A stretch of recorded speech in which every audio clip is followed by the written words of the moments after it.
thank Alex and EBS for having me as a guest. Third time, thank you guys. Usually when we do this class, we do hospitality and service. So it's very important, I believe. As a bartender, that's your craft. And that's the most important thing that you do, right? It's hospitality and service. But every time we start this class, this time we don't have a translator, so it's gonna be more fluid. Is that the most important thing about hospitality and service, in my opinion, is that you guys know it's not about you. And it's kind of hard for people to understand such a concept, but it is very important because if it's not about you, you can give the best hospitality and service, correct? If you're not thinking about the other person, about his order, about the guest, how he comes in, however can influence you behind the bar, and when we say about it's not about you, then you can give your best hospitality and service, right? Because I feel that it's very important. All these things, especially after you finish the school and the classes, you guys learn the cocktails, right? And you will learn the recipes, and you will find out that every bar has a different recipe. So basically, every bar you go to is a different situation, but you have to be yourself always. So no matter what bar you are in, you have to give the best hospitality, and by showing that it is not about you. A lot of people come in, and they have this image of themselves, which is good. You're supposed to have an image of yourself, but behind the bar, it's about the guest. You have to remember that always. It's easy to forget, especially when you want to make a cocktail and you probably have your 5 favorite cocktails that you want to give to the people, for them to try, and you have certain things that you want to showcase, like a new shake, a new stir, but it doesn't matter, You're behind the bar for the person that comes in, right? And you're supposed to give them hospitality and good service in your best possibility, the best way that you can. All these are tools that you use behind the bar, but how you make somebody feel is what's important. Because there's many bars that make great cocktails. I don't even believe that a great cocktail it should be a standard anymore, because everybody's making great cocktails. So it's like saying like a doctor, helped out a patient. He's supposed to help him out. You're the doctor. You're the bartender, so you're supposed to make a good cocktail, yeah? You're supposed to make a good drink. That's a no-brainer. It's nothing to be, going about. It's about the person and his experience, When people come to the bar, they want the best you, They want the best you, and the best you, when it's the best you, that's when the best hospitality and service is given. Because if you go from a standpoint that a great cocktail is 100% sure and positive that you're gonna make the best cocktail you can after learning, teaching, studying, making a couple of mistakes here and there and learning from them, then you have to know that it is you that determines how your bar works and how your night goes. Makes sense, yeah? So once you start, working behind bars, and once you guys finish the school, you're gonna be reading a lot. The most important thing is you never stop. You always continue to study, You always continue to study, but not only cocktails and drinks, but you have to work on yourself as well. Because as a barkeep, as a bartender, you're the host. You're the professional host, yeah? So as a professional host, you need to have something to give. You give knowledge, you give experience, you give service and hospitality, but you give yourself as well. So if there's not a lot to give, then how good is the hospitality and service gonna be? So by saying that, what is important and what I think is one of the main ingredients in good hospitality, and it's the bartender to be the best bartender that you can be. I'm gonna go back to the point, because the point that it's not about you is a very important point. And people forget, you remember, but then you forget. You go into, your mind, and you go into wherever your thoughts lead you. But behind the bar, it doesn't matter. You know, doesn't matter like if you had a bad day. Doesn't matter if you had a fight with your girlfriend, boyfriend, husband, wife. None of that matters. It doesn't matter. So it's we go back. It's not about you. It's about the person that comes in. Yeah. So by thinking that, I think it's a very important thing to know, and for you guys to understand as well, which you'll see. You know, I remember like when you finish school, you wanna make the margarita. You don't like margaritas with salt. You know, you say, why do you want it with salt? Why do you want it with no salt? It doesn't matter. It doesn't matter because one very important thing is that hospitality and service is about energy. Like many things, but also hospitality and service. So if you let yourself be affected negatively by any certain thing, like by a job behind a bar, by a negative comment, by an order you probably maybe wouldn't drink. It doesn't matter. So it doesn't matter. If you don't like vodka sodas, that's not the person's problem who ordered a vodka soda, for instance. Just name it. Or any other drink, right? Yeah. So think about that. Very important. You have to be always at a high level of yourself behind a bar. You know, because that's where you're doing hospitality and service, and that's where you're keeping your bar going. You know, like I said, a good cocktail is a standard. It's no problem to make. You know, you guys will teach. You guys have everything you need. Behind any bar, you have everything you need. You know, some bars have more ingredients, some bars have less. But you can always make best of with what you got, and try to give best to the person that's with you. You know, to your guest that's accompanying you at the bar. Yeah. So those are the very important things. You know, you as a professional host, you have to be on top of it every day. Every day. As a professional host, that's what a bartender is. So every day, it doesn't matter.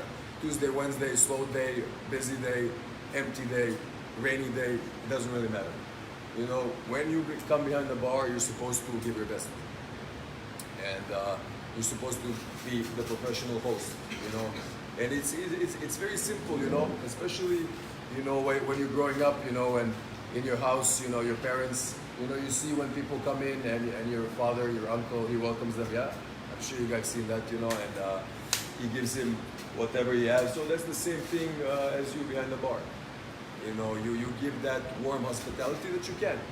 You give a glass of water, you always refill the water, you're nurturing the service, because it's not just, it's a great deal about energy, but you talk through service and hospitality as well. Those are all little things that implement and that show how you feel, you know. If you're constantly giving water and you know, somebody's refilling water and you replace the napkin with a fresh napkin, you're saying you care. And you're there for that person, you know. It's not just like you don't have to entertain somebody, you know, and go out of your way. You're supposed to always be yourself. But with that kind of service and with attention to details, you're actually saying to the person that you're serving that you care. And that's what you're there behind the bar for. You know what I mean? Of course to have fun, of course to enjoy. It's all important things, you know, that boost your energy as well. But like I said, the main thing is that it's a real beat, not about you, it's about the guest, yeah? So you have to have that in mind, you know? All that feel that you put in through hospitality and service is very important, and that will determine if people come back, if they see you care, if they see that you love your job. You know, it's all these little tells, you know, and if you can see it, being a professional, not a professional, a beginner or not a beginner, if you can see if somebody cares, no, or doesn't, trust me, other people can too. It's not a big difference when you go to a bank and you get good service and the banker's nice to you, and you get good service at the bar as well. So if you know what the good service is at a bank and you're not a banker, I'm sure you know what good service is and you're not a bartender. You know, so those are very, very important things to think about. And you know, you have to strive to be the best. That means you have to be very self-critical. You know, and I'm sure, you know, when you talk to yourself, you know what you did. You know, maybe a path you went that you shouldn't, you know, by any means necessary, and just correct it. You know, tomorrow's a new day, but tomorrow you have to be better. So today you know Manhattan, tomorrow you know Manhattan. Then the next day you find a new recipe from Manhattan. and then in 5 years you know what your favorite Manhattan is. You know, there is no rush and there is no stress and there is no negativity, but you have to do it because you love it. You know, if you don't love it, it's very hard. You know, you push yourself, but you push where you push it. You know, it's not a happy place where you push it. You know, so that's why I believe, you know, you guys are, when you finish, hopefully find the best bar that you can. We also touch upon that subject very often, is you need to find the best bar for you. You know, it doesn't have to be a cocktail bar. It can be a coffee shop. It can be a beer bar. It can be a rock and roll bar. It can be a dive bar. It can be a wine bar. Whatever you like. You know, what's your pace? What do you like? You like to make cocktails. You like to be busy. You like to take your time with cocktails. Those are very, very important things to think about, because why are we mentioning this? If you're not happy, how are you gonna make somebody else happy? Or not even happy, satisfied, you know? Very hard. So, you know, I see sometimes people not being happy where they work. You know, bartenders, they work at places just because it has a name, or whatever the reason is, doesn't really matter. You have to be happy. So once you go back home, you know, I'm sure you love working at your bar, and you have to keep nourishing that bar. You know, do the best for that bar, because when you give, you get. You know, if you give your best, you will get best. It's very simple. You know, and you know, of course, like we said, you never stop learning. You know, that goes with bars too. You know. Maybe you know, you start off and your bar has 4 bottles of alcohol, maybe, because you know you can't find a different bar, you can't get a job because you don't have experience, yeah. So you make the best of the 4 bottles, but once you learn the 4 bottles, you want a bar that maybe has 6 bottles, 8 bottles. You know, that's also one of the things. You know, people don't stay. You know, always move, always learn, because you know. Floating water, you know, doesn't go stale, yeah. So if you constantly move and you refresh your energy, you know, and then you go back, you give more, yeah. So it's all a process of interesting revolution, you know, and being behind the bar is a great job, you know, and I'm glad you guys decided for it, because it's a free life. How often do you get a free life? You know, you work your shift, you do the best you can. After that, you go, you do what you want, right? You can cover your shift, you can go wherever you want, you can go on vacations. You meet cool people, you meet amazing people, you're constantly with people. One day is never the same than the other. So what you learned yesterday from the situations, those situations you can implement in a different situation, which will never be the same again, but you will improve and you will learn. So it's a very growthful profession. And it is a profession, it's a craft, you know. You can do bartending until whenever. You know, it's a prideful craft. It's a great craft to be in. But you have to learn. You have to work on yourself. Always, you know, always work on yourself, and always, you know, try to do your best. You know. We're gonna start by talking about hospitality and service. Hospitality is mostly like the energy, how you feel. You know. Usually people say when somebody walks through the door, it's like meeting a person, yeah? The first image he gets is probably the idea he will have. You can change it, yes, but it's like meeting somebody. You have a certain image, and then, you know, through time you can change, but that's why you always try to have that good energy and always be attentive. You know, I think attendance is very important. You know, I believe so, because if somebody walks into your house, you're gonna tell him hi and have a seat, man, what you gonna drink, so I'm sure behind a bar it should be no different. And it doesn't matter how busy you are. You know, a lot of people get stressed out by the level of busyness they get, but you shouldn't. You should be happy. You're busy. You know, it's good. It's a good thing. It's a good thing. So the first when the hospitality and service starts is when people come to your bar. So that's when you start to give hospitality and service. Yeah. Usually the first touch and the first entrance is hospitality, and then service begins. Yeah. So you give a menu, of course. You know, as fast as possible. There is no time frame on waiting, but the waiting should be minimal, at none to minimal. So you give a menu and you give a glass of water, and that's when your service begins to your guest. Timing is very important in these things, and timing is very crucial because timing determines the energy flow. Yeah. So if you push it, if it's too fast, it won't have that fluidity. It won't have that positivity. If you're too slow, it will again bring negativity because somebody's waiting. Like when you're at the bar and you wait for a menu, or you wait for a glass of water, or you wait for a drink. Maybe it agitates you, maybe it doesn't. Some people it does, but so timing is very important. You know, when you say hi, but also when you say hi and you establish somebody with a connection you have with them, you still have your regular guests that are required to have certain service at a certain time as well. So now you're giving service to, let's say, I don't know, maybe 8 people, if nobody's behind them, and now this is your area.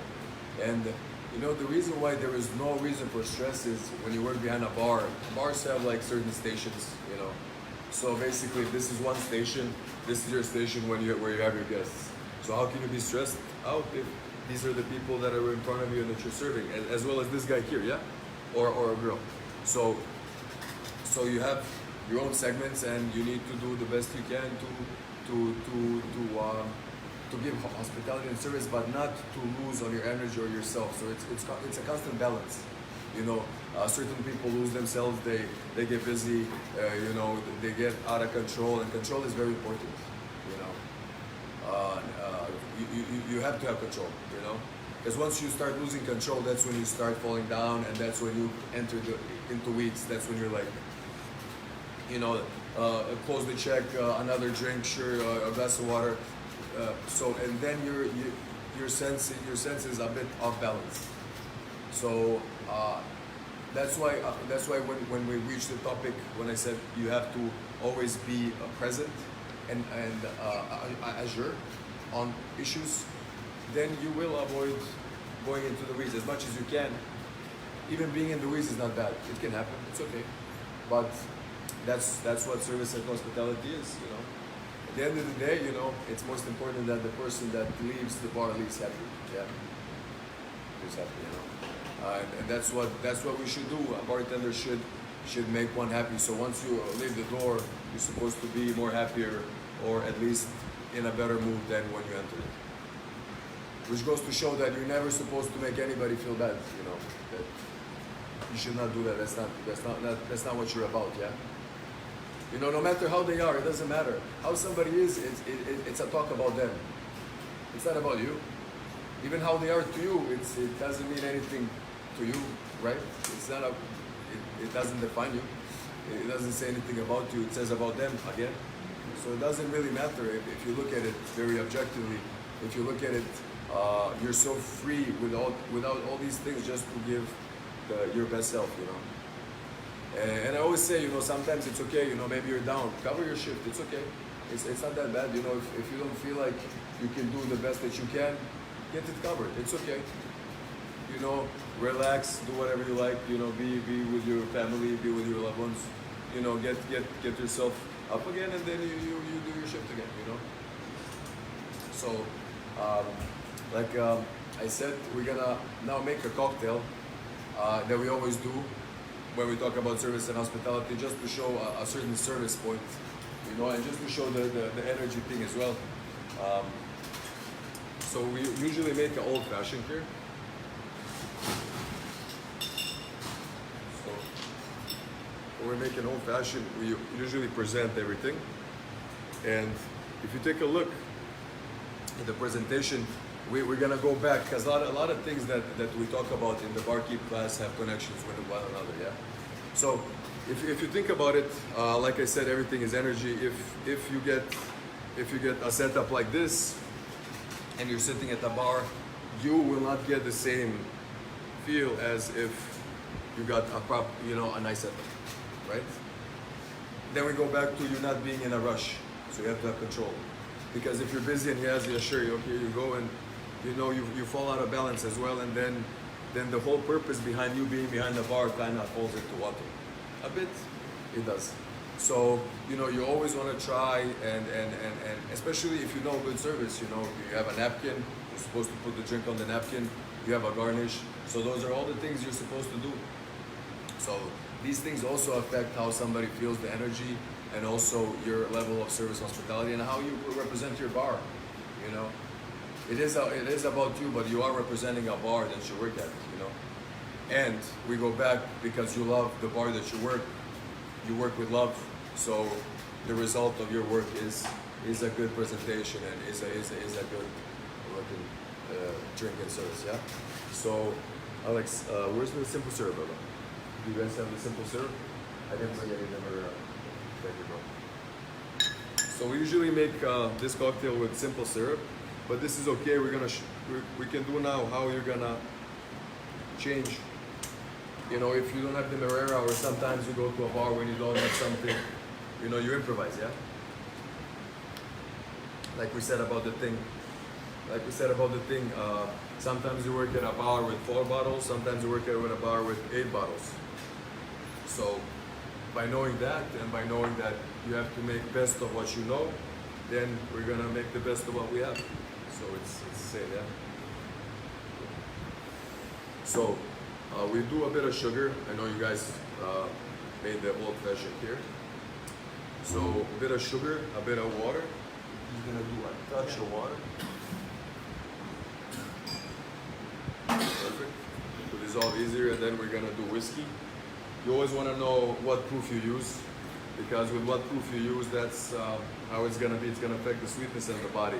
So if it's 80 proof, you want to add it a bit more. If it's, you know, 90 proof, a touch less, things like that.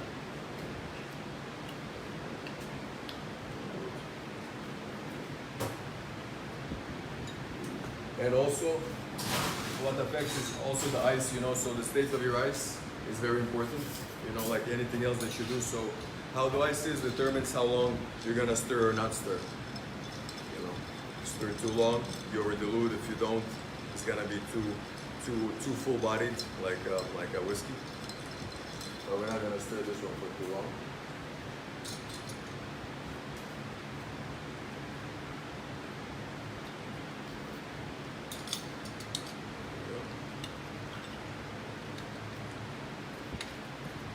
So obviously, because you have 2 twists, you do a slight sweeter, but not too sweet. And obviously, you know how you are with your drink is the emotion that you give. So that is the old-fashioned, yeah. So if you guys wanna give it a try, please. So as you see, once you make a cocktail and you present it in stands, you know that also arouses appeal to somebody. You know how you made it, how your approach is. Was it thoughtful? Was it not? Was it too fast? Even if it's too fast, if you have control, it's okay. People see that you have control, you know. So I don't know if you guys wanna give it a try. Please do. I don't know if there's any straws here. Yeah, There's a couple. There's straws, yeah. Thank you, bro. Here in this last. Yeah. Okay. Cool. Here you go, guys. Cool.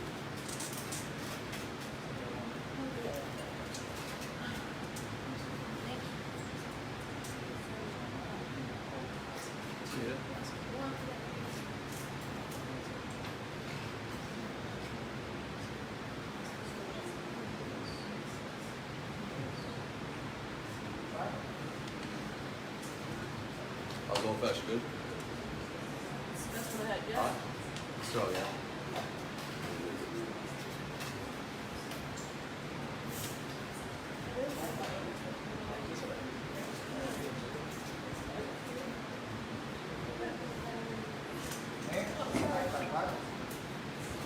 So I'm gonna continue talking. So how my friend would say, you know, some people believe it's very important to drink, but it's also the atmosphere that you drink it in, you know. So we go back to the energy, because if the energy is good and the level is great, the cocktail doesn't really matter how, you know, you can be the best cocktail, but if the energy is bad, the cocktail will not be the best. Very simple.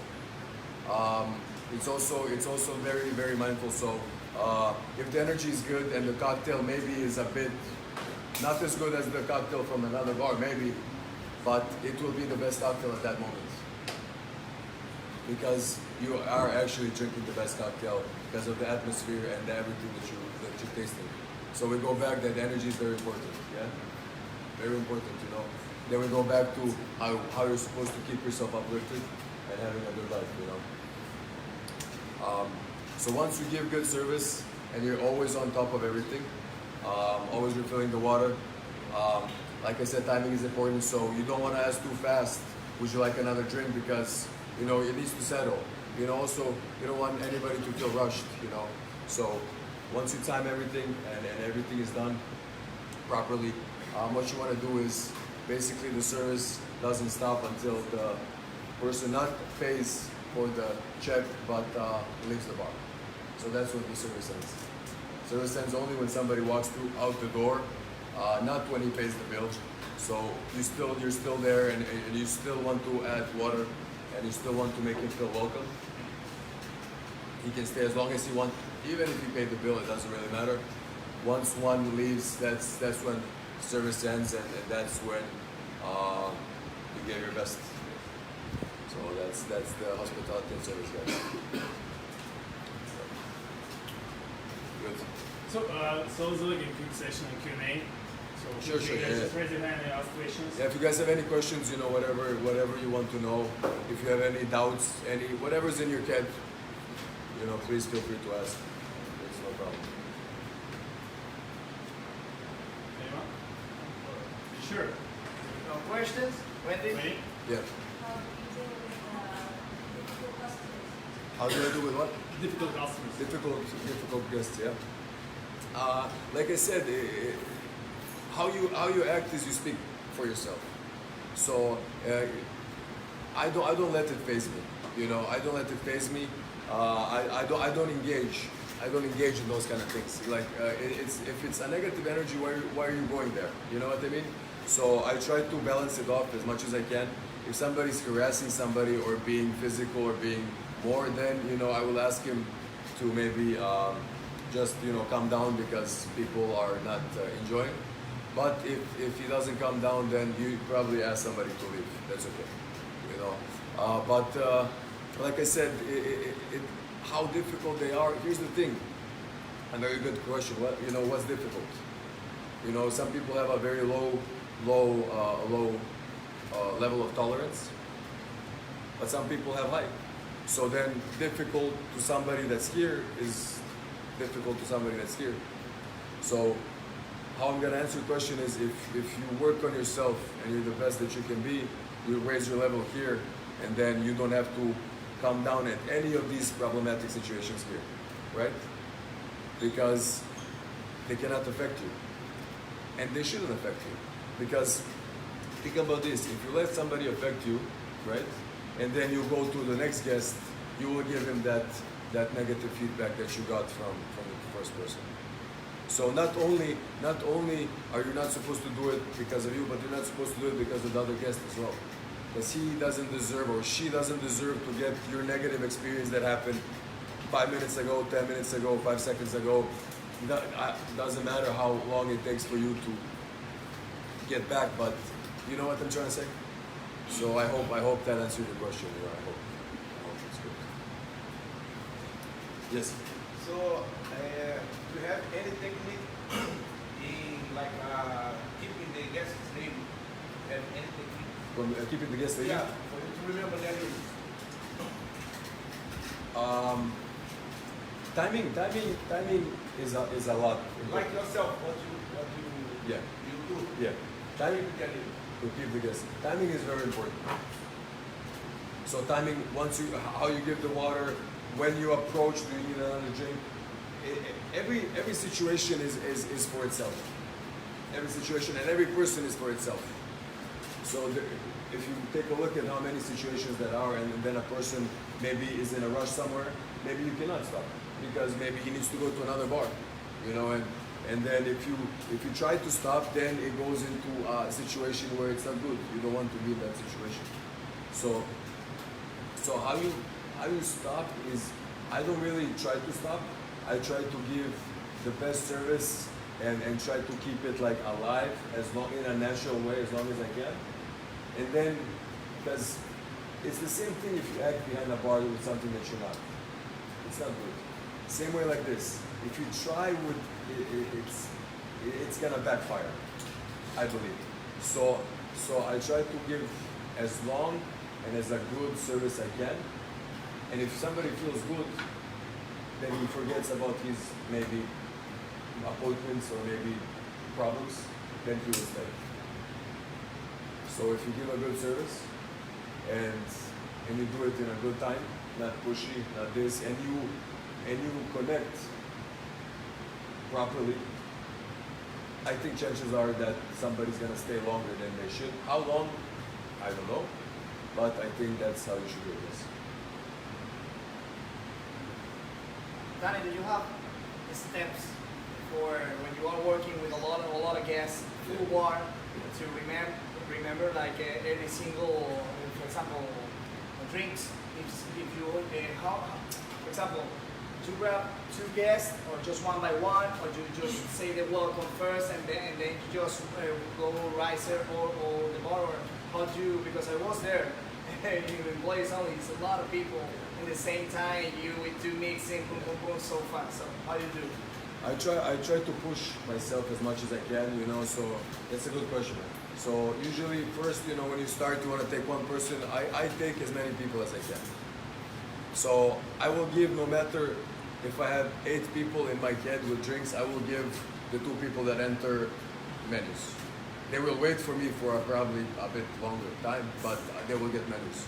So if I give you menus, that means you're taken care of, What I try to tell people is, you're supposed to, that's the topic of control. You're supposed to have control over the people and everything that's here. So you cannot go in your dark place and go down and just, you're there for the people. You cannot avoid the people. You can't, no matter how busy you are. So if you go down and you go into a dark place and you don't want, that's not the point of a bartender. So no matter how crazy it is, and like I said, it's this piece. So in this piece, maybe I can fit 20 people all the way back there, and I don't know, maybe let's say, if every bartender is doing his job good, chances are those guys will wait a bit, but you take as much as you can. So I don't have a number. Like, it all depends on the order too. If one group has 3 old fashions, that order is gonna be quick. One group has a white lady, I don't know, a mojito and a sazerac, then you're not making, 3 same drinks, then you're moving around the bar more. Exactly. So I usually, but what I do is I make the easier drinks first. So if I took 8 people, and 3 of those 8 people are drinking rum and cokes, I give the rum and cokes first. I just believe that with that way, you kind of balance it off better. And if they need to check, you give them the check. It doesn't matter how fast they'll pay and when you get to the check and close the check and things like that, unless they're in a hurry. But that way you kind of dissolve a bit. And then you focus on the cocktails that you're making at hand. But you never forget the people that are good as well. So you never forget the people, you never forget the water, you never lose sight of any of it. Because this is where you work. And to answer your question, yes, you have to take as much as you can. And if your limit is 6 people, tomorrow take 8 people. Take 8 people tomorrow, and then take 10 people. And then it's very hard to take 10 people first time, but with practice you can take many and many people, at once. So yeah. So I hope you answer your question. What about any guys? Questions? Yeah. Yes. So, I work in a restaurant and I have noticed that it's really hard when people are intoxicated to say that they have to stop drinking. And how do you handle that well? Because in a bar, there's like only drinking involved, so... Right. Well, that's never an easy topic to do because nobody wants to admit that they had too much.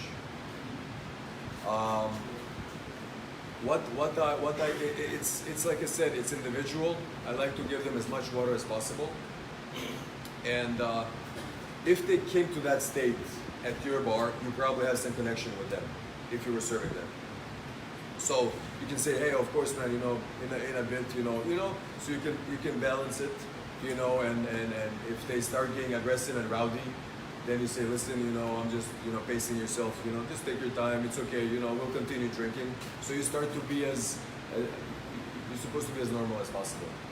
You're not supposed to give any reason for somebody to be aggravated because of their state. You're supposed to talk rationally, normally. If that's impossible, then you know it's okay to ask somebody to leave.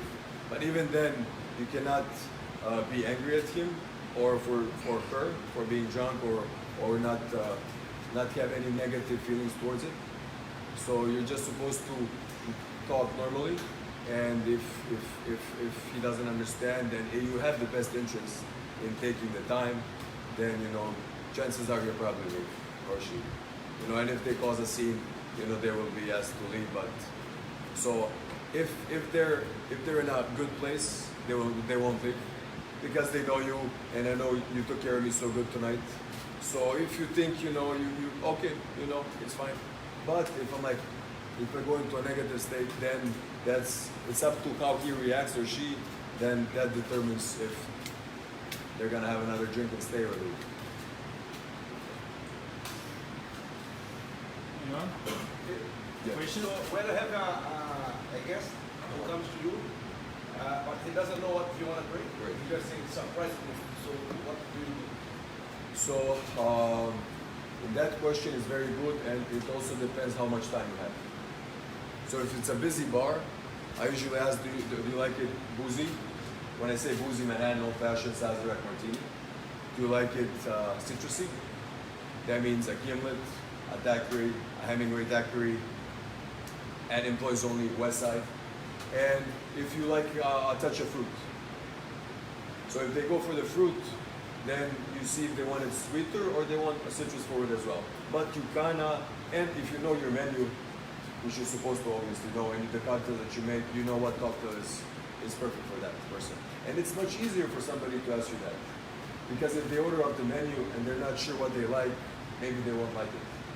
But if they tell you what they like, and it's very 3 to 4 questions, it doesn't have to be a long Is conversation. it not offensive to ask like what kind of spirit you like rum, vodka, or is not If you see the situation at place, yes, I also ask that.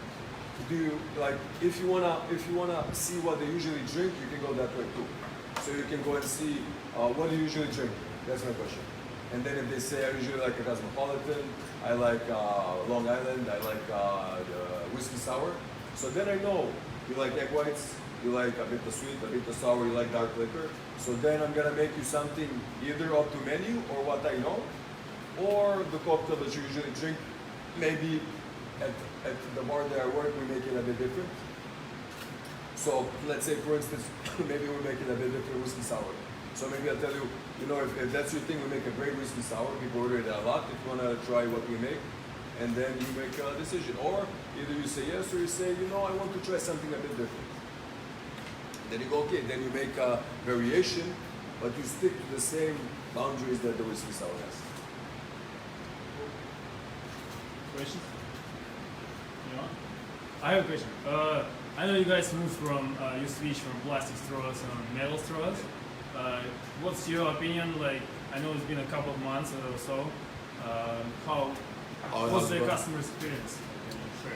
Some people like it, some people don't. Some people compliment it. Some people still want a plastic straw, and it's okay. You know, that's your preference. It doesn't, you know, it's up to you. I like it personally. I think it's good. You know, I'm looking forward to when there's gonna be no plastic or very little plastic. So I encourage it. I encourage it a lot, and I think it's a great thing. You know, I think it's a great thing, especially to, you know, everything, all the plastic that's going into the water and stuff. I think it's very good. You know, and if we can, if I can help out by not giving one plastic straw 2, 3, 4, 5, 20, I will do that. So it's up to you, you know, to help out as much as you can. So I think it's a good thing. What would guess? Like, do they complain or? Some people like it. I usually warn people that it's not a plastic straw because people like to chew, and then it's a problem if you chew a metal straw.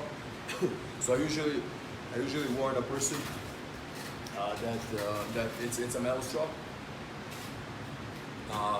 But some people don't like it. But you have paper straws, you have many alternative to other straws than plastic. So we'll see. Who knows, maybe in the future, like, you know, people have their own tiki mugs, maybe in the future, people are gonna have their own straws, you know. You come with your straw, who knows. But I think it's a good thing. Do you think, because for like 2 weeks, implement the same straw, and everybody, like, I guess is like put it in the Australia, put it on the side, so like, I'm thinking, like, it's my personal opinion, is that the taste is totally different. So that people try more, you know, for the glass, and not for the straw. Uh-huh. So you're saying that people are starting to drink more with the glass? With the paper, they taste different, because you taste the paper. Of course. So, I like metal straws because they get cold, and I like how they feel more. I don't like how paper tastes, so I'm not a fan. But you know, I think eventually we're gonna have paper straws, metal straws, bamboo straws, so any kind of natural straw, and it's gonna be a moment where people maybe even choose. But you know, you can only influence as much at your bar. But I think to not go plastic is good. Maybe, you know what they also do, I give without a straw. And then if you, because we have on the bar, we have the paper wrap straws. So if you want, you take one, you unwrap it, you put it in. Cool, if you didn't take it, it's one straw less in the water. So you can also do that. So there's many, until it becomes illegal to have plastic straws. And then we'll see where we go from there. I'm sure until then, you know, we're gonna have many variations of things, you know, so you can choose. Questions? Can you mention a few words about your book? Because I'm not sure everybody familiar. Yeah, sure. So the name of the class, you know, is hospitality and service, and I like to touch upon that because it's something that comes from one, versus like talking about whiskey, cocktails, and stuff where you can learn from internet and you can learn like from books and everywhere, you know. So when I started to bartend, it was when I was 18, and a lot of people don't want to teach you, you know, especially where I was from, you know, it was kind of like not a secret, but you know, you have your own little tricks and you keep to yourself, which was okay, you know. So after a certain time, you know, I wanted to write the book. It took me 4 years to write this book. I wanted to write the book for somebody that is starting, and maybe people don't want to teach, so he speeds up his process of learning, and he doesn't have to go the path that I took. Learning, watching, you know, why is he doing that? Why is this? You know, so talking to myself. So just to give somebody a faster way to move up and to go into the direction he wants to go. So it's called Barkeep. It came out 2006, and it's been getting great reviews, and I'm happy with it. Very happy. More questions? You guys good? Good. Sure. Last question for me. What's the future plans for employees only? Because as I noticed in Los Angeles, it's been open in April, right? They had a little bit different menu. Yeah. Can you just? I mean, the classics are there, like Amelia, like a Billionaire. So every as I've seen, it's better to ask, you know, Dushan. It's better to ask Igor, you know. But I think every EO has a certain maybe cocktail for the region that it's in, you know. So you know, we have a bit focused on the Florida climate, and then maybe LA did LA, and then you know Asia has a certain type that they're going for. But the basics are there. So the basic cocktails like Amelia, the Billionaire, the West Side, Matahari, things like that. So the classic EO cocktails every EO has, and then maybe there's a couple of new cocktails on the menu. last question. Yeah. This is more like personal.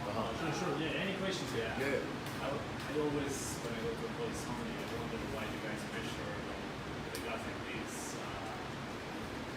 I really. To be honest with you, I like that technique. I don't mind any technique you use. If you use jiggers, that's good. Whatever you do. I think how you visualize is you know exactly how much is where. And then when you pour, you're concentrating on how much you're pouring. I like that method. And it's also, I like the fact that you're in the glass. So you know what I mean in the glass. When you pour the sugar, you know how sweet it is, and you know to where it's going, and you know your citrus, and you pour, and then you know what's happening with the sweetness in the glass, and then you know how sour it's becoming. And then depending on, let's say, if this is a daiquiri, sweet, sour, and a rum. So if it's rum, and depending on which rum you use, then I know how much you're pouring and what's going on with the sweet and sour now, and how boozy it gets, and how sweet the rum is, and how sweet it becomes. So it's basically measuring, but also being in the glass and knowing what you're doing. Does it make a difference in time, like if you're using, let's say, free pour and all is tasted, compared to using jigger, and you basically don't really need to taste it if you know the recipe? I don't have that much experience with jiggers, so I'm sure if you become an expert at using jiggers, the same as expert at free pour, that you're gonna be fast. What's faster? I'm not sure. I don't know. But I think if you practice your style, and if you become fast and you love your style and you believe in your style, I think that's the most important thing. You know, just to understand what you're doing, how you're doing, why you're doing it, and to always improve in certain little things. And that's it. And just do best. Yeah.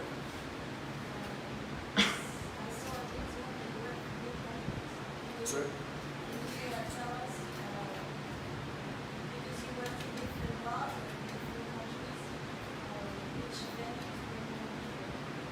Which venues? What type of bar? Yeah. What type of event brings more people? You mean like if you organize something, or just in general? Type of bar. Type of bar. Like when you make an event and then people come to your event? Okay. In Europe, we used to make a lot of flare events. Flare was very popular. I think something that you do that is maybe unseen, that is not very common, but that is good. Like fire, different kinds of shows,